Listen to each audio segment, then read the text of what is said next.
Guys, dito kami ngayon sa farm. Nagbisita sa aming mga tanim. Ayan po. Hindi pa siya gulang pero pipitasin ko na. Ayan oh. Nasa lupa na oh. Yan, sa sobrang init. Naninilaw na. Kunin ko na siya. Ayan. Oh. See? Yan ang sinasabi pag may tinanim, may anihin. Ayan, muna sa lupa na sila oh. Yung bunga niya. Pitasin na natin. Kasi magtatag-ulan na oh. Ayan. Sa lupa na siya. Mitas tayo.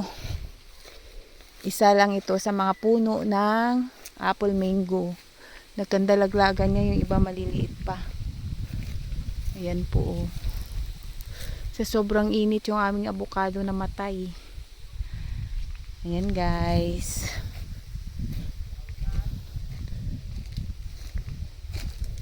Ayan o, baba lang.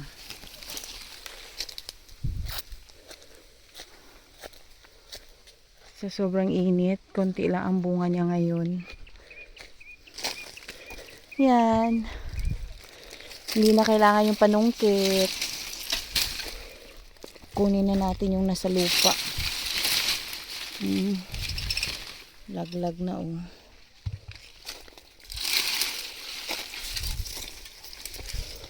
Naninilaw sila sa sobrang init. Ayan, dami oh. Yan.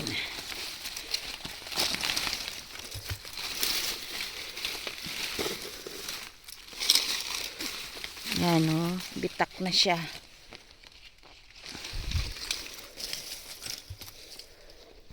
Ito, lalaki. Kunin na natin to, 3.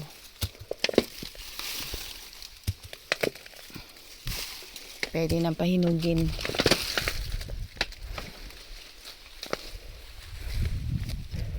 Ayan, iba maliliit pa. Ito, ay nilaw sila. Ito, kunin ko na to.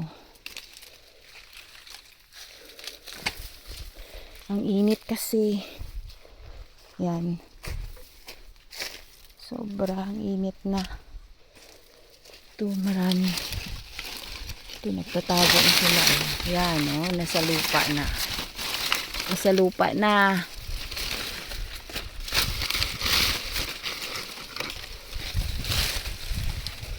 Pili lang tayo ng gulang. Ayan guys. Nahinog na siya oh. Oh, ayan, hinog na. Yun. Na muna, mamimitas muna ako. Thank you for watching.